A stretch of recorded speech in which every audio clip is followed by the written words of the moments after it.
નમસ્કાર દર્શક મિત્રો, જન ભારત ન્યૂઝમાં તમારું હાર્દિક સ્વાગત છે। હું છું મંસૂરી શેરબાનુ। વડોદરા શહેર જિલ્લાના હજારો નાગરિકોને રેશન કાર્ડ ઈ-કેવાયસી માટે લાંબી કતારમાં ઊભા રહેવાની નોબત આવી છે।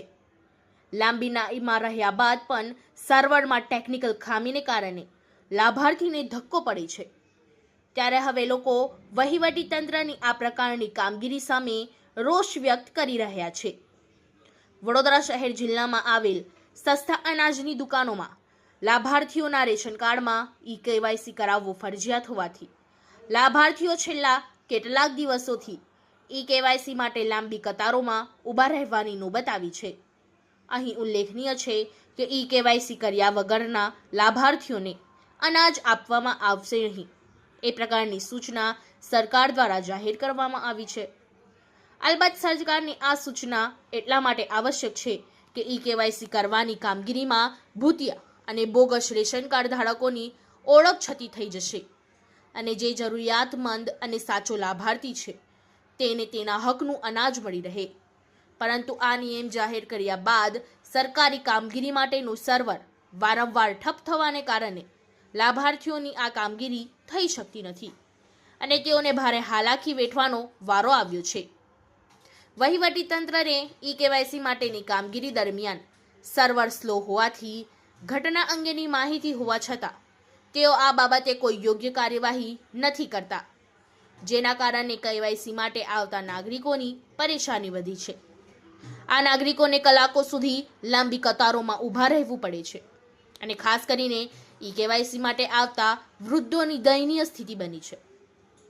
આ ઉપરાંત કુબેર ભવન ખાતે ચાલી રહેલ કેવાયસીની કામગીરી એવી ઇમારત હેઠળ કરવામાં આવી રહી છે કે જે ઇમારત ભયજનક છે।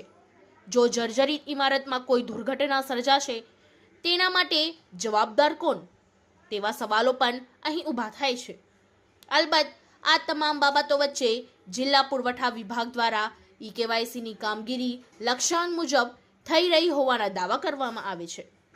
ઈ-કેવાયસીની કામગીરી ફરજિયાત કરવાની થતી હોય પુરવઠા વિભાગ દ્વારા હવે દુકાનદારોને પણ કેવાયસીની કામગીરી કરવાની મંજૂરી આપી દેવામાં આવી છે।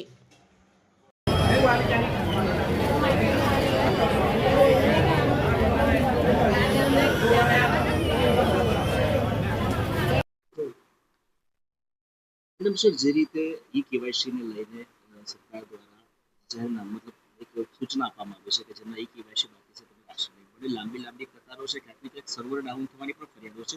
હાલ શું પરિસ્થિતિ છે, કેટલા વિસ્તારની ઈ-કેવાયસી બાકી છે અને આ સમગ્ર મામલે આપનું શું મંતવ્ય?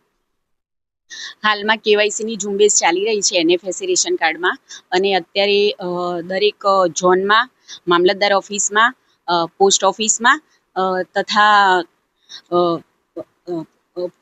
પોસ્ટમેન જાતે પણ ઘરે જઈને કેવાયસીની કામગીરી કરી રહ્યા છે। ઈ-કેવાયસીમાં વડોદરા જિલ્લામાં આપણે અત્યારે રેશન કાર્ડમાં એનએફએસસી રેશન કાર્ડમાં 7.64% કેવાયસી બાકી છે, જ્યારે 92.36% કેવાયસી આપણે રેશન કાર્ડ પૂર્ણ કર્યું છે।